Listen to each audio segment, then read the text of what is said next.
Every day you have to wake up and be ready to go. You can't be complacent, and you have to be ready for any curveball that comes your way. Like a switch. Everybody drop your buffs. Oh, we knew it! We are switching tribes. It's really funny watching a moment like this. Jeff is hyping up how the game is going to dramatically change, and then it turns out, once the merge hits, the tribe swap basically accomplishing nothing. Tribe swaps are a staple of Survivor. They've appeared in 34 out of 48 seasons, have been used to torment our castaways a total of 40 times. Assuming you count the merge and Palau as a tribe swap. The Survivor Wiki does. In theory, tribe swaps are a good idea. It's boring to watch a season where you know exactly what's going to happen, and one tribe just picks off the other tribe member by member, until all that's left is an alliance that's been dominating since day one.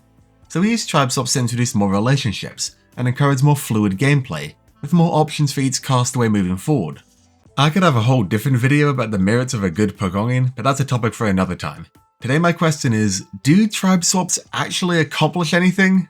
Let's get into it.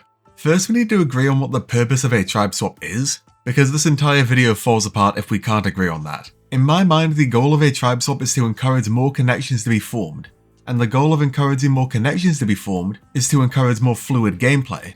Production more than anything wants a season to have a good story. Sometimes a good story is a love story, sometimes a good story is a man starting a cult, sometimes a good story is about Italians. What they want at the end of the day is for people to watch the season and go, yeah, that was pretty good. And what does every good story need? At least some semblance of unpredictability to make it not boring as sin to watch. That's why even in the most cut and dry seasons of the show, production spends a lot of time desperately trying to hype up that something, anything, might happen to make the season more interesting. Brandon's in deep trouble. But the problem is, if we merge without doing a tribe swap, the season has a really high chance of becoming boring. We have two groups of players meeting for the first time, and they have no reason to work together. They don't know each other, they haven't been tested.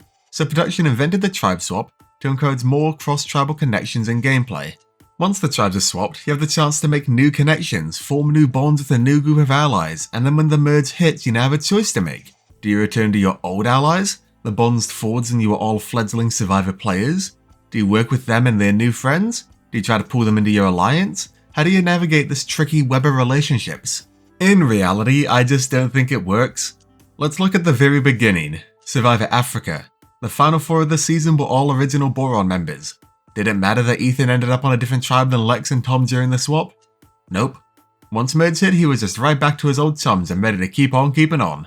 What about Marquesas? That's a season defined by a game-changing flip. Wait, you're telling me that the two groups that came together were literally never on the same pre-merged tribe? They had no pre-existing relationships before this flip occurred that would give Pascal or Nalea some kind of security? That seems odd. Amazon?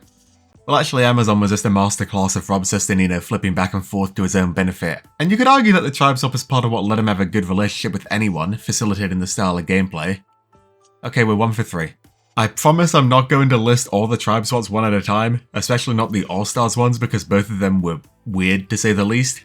I do want to throw the Vanuatu one in the ring though. Isn't it extremely funny how after the tribe swap, everyone basically came back together and said, alright, time to win. The tribe swap did literally nothing to discourage this.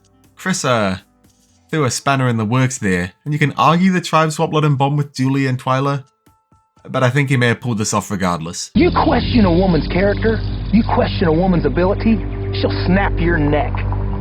You open up your heart, show a woman you're vulnerable, then they start thinking with their heart. That's when they open up that back door. That's what's happened this time. The Panama tribe swap. Shane didn't go, Terry, my old Lamina friend, let us reforge our Lamina bond so we may work together for the rest of the season. Please come join my Kasaya alliance as an honorary member. Me Kasaya, Su Kasaya. No. He said, sorry bud, I'm done with you now, I'm gonna go do some cocaine before the challenge, hope you lose. What tribe swaps seem to encourage is one of two things. Either you stick with your original tribe and meet up with anyone you disconnected with after the merge hits, see the Reba 4, or you form a new alliance on your new swap tribes and ignore your old friends when the merge hits.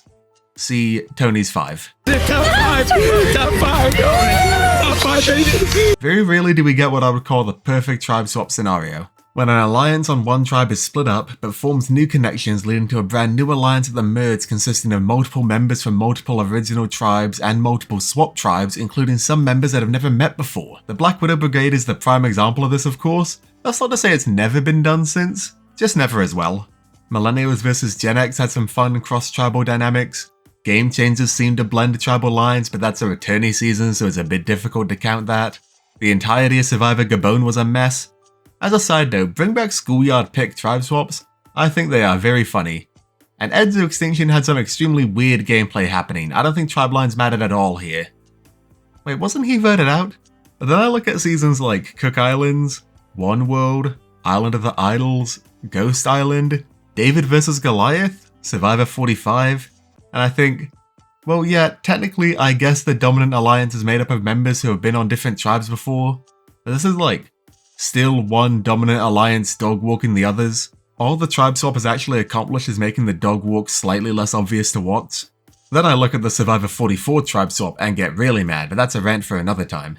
And if the final 5 of Survivor 48 doesn't consist of mostly swapped Vula members, I'm gonna be mildly surprised. It's hidden in the smokescreen, but this season may have secretly set us up for one group dominating the other tribes. But Henry, I hear the straw man commenter that I invent in my head to allow me to segue from one topic to the next speak up. Even if the tribe swaps only sometimes accomplish their goal of creating a more fluid season, surely that's better than the alternate. Surely seasons without tribe swaps are way more predictable, right? And if we look at earlier seasons, I'm willing to give it to you. The word pagonging literally comes from the act of picking off the Pagong tribe in Borneo. Ogre was never in any real danger in Australia. Thailand was a season that existed. Oolong was in a bit of trouble in the merge. And if you watch Redemption Island and South Pacific back to back, you probably never want to have another season without a tribe swap ever again. I kinda like those seasons, but I like all Survivor. You would not get that vibe watching this video, I understand. But then I think about a season like 41, where tribes didn't swap and there was still a mix of who's going home from each tribe. Or 42, where things were even more fluid despite the lack of swaps. 43 managed this as well. 46 and 47 were also super dynamic to watch without a single tribe swap going on. Weirdly enough, the New Era seasons that featured tribe swaps, 44, 45 and 48, have been less fluid than the ones that didn't. There's probably something to be said about that, and I'm not smart enough to say it, but I'm gonna try. Maybe being stuck with people for the entire pre-merge gives you more time to get really quite sick of them, making you more likely to want to flip to the other tribe and vote them out. Liana certainly seemed sick as Xander by the merge of 41. Look at his face. I hate his face. I don't. And it was clear Marianne and Jonathan weren't exactly the best of buds. You hit me, man. No, I did not hit you. And some people, they didn't love Andy. I see it in their eyes when they don't. I crack open a coconut and they didn't cheer for me. But I loved Andy. So if I think tribe swaps aren't quite doing what they meant to do, what do I think we should do instead? Honestly, I don't actually know.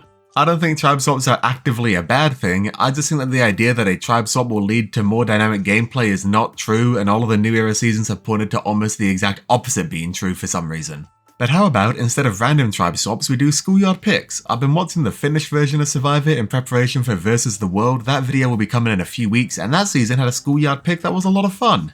The downside of this was it guaranteed one group would be in the minority on each tribe though, so maybe we shouldn't do this. How about the ranking system from Gabon? That was also fun, bring that back. If you want to cause relationships to become more fluid, finding out your tribe ranks you last is a pretty funny way to cause some drama. I also think we could tweak journeys to accomplish this as well. Because what if the journeys took place on an island, and the people there had to survive for an entire night together and didn't lose their vote to games of Yahtzee? And maybe there were clues to hidden immunity idols that they could choose to share, and it also had a different name to journey. Maybe like a lone island or something. That could be a good idea too. In reality, I do not think tribe swaps need to change dramatically. I'm happy with the idea that having tribe swaps can shake up the game, and I'm willing to accept that I'm being extremely picky about the results I want from a tribe swap for me to consider it a success. I just think that saying tribe swaps cause more fluid gameplay, or no tribe swaps cause rigid gameplay, is a bit silly and not necessarily backed up by anything. But I'm curious, what do you think? Are tribe swaps a net positive? Should they happen less often? How would you change them up? Let me know. Until next time, I've been Henry Hickman Survivor, and I'll see you at the tribe swap, if it happens.